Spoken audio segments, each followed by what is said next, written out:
back to our channel, Little Hands by Vaishvik and Srinithi. So today we are going to talk about the water cycle. So here's the water cycle.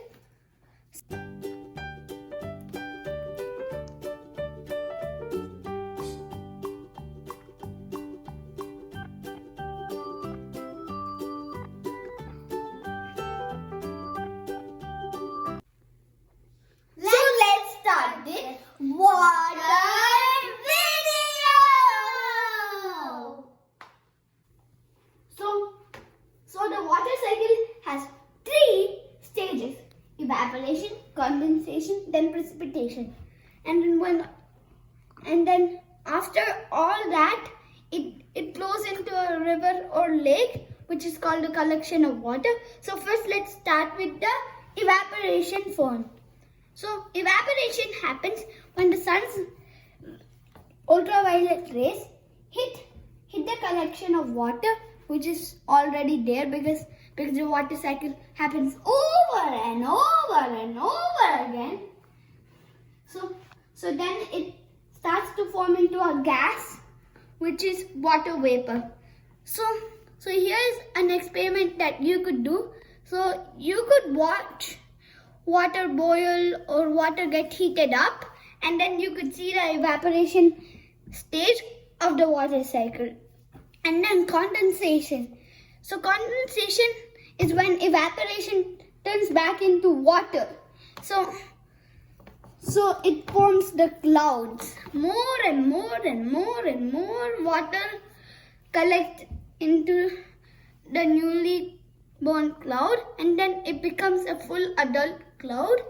So here's one way that you could see it. So you could put like a cap on top of the heated water, boiling or heating water. Then when you open it after a while, you'll see there's little water droplets. That is an experiment of condensation. So now let's go on to precipitation. So precipitation is when more and more and more and more and more water droplets are being collected, and then it's too heavy for the cloud. So it releases all that water, and then they go into rivers, lakes, and even on land too. And then it forms. Sometimes it could form new rivers or lakes too. So precipitation clouds are usually grey in color, dark grey. And then the water droplets are of course invisible because we know water is invisible. So then the collection. So when all the water has formed into the collection, it could go underwater and become groundwater and switch places from another river or lake to the ocean or sea. And that water could come in and go out. It's like the groundwater is connecting all the rivers, lakes, seas, oceans together. So the major places where this cycle happens are at oceans, seas, lakes, rivers, and nowhere else. So it could even happen in a swimming pool too.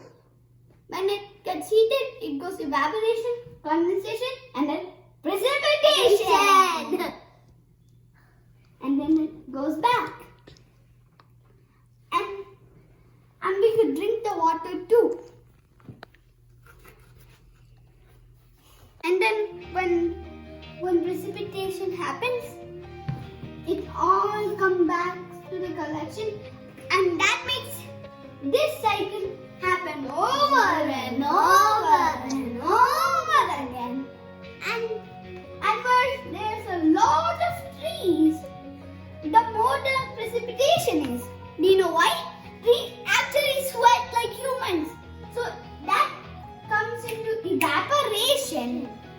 Then it goes into condensation. Then precipitation. Well, there's more precipitation.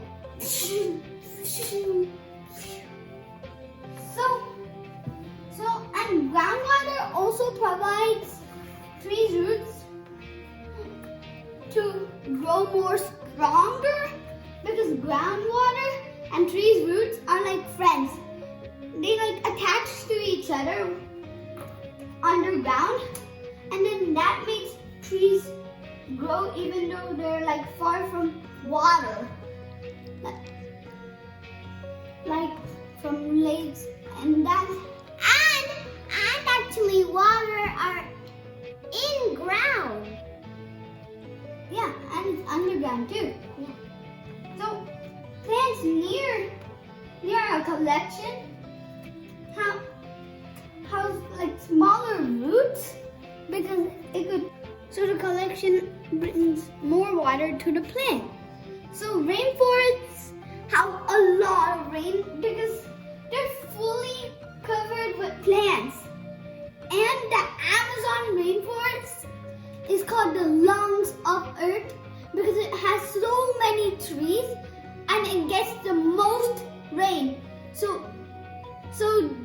plants and animals have adapted to survive in that kind of habitat. So plants have like a waxy substance on their leaves, so the extra water gets off super duper easily, and animals could find safe shelter and all that, like burrows and some things.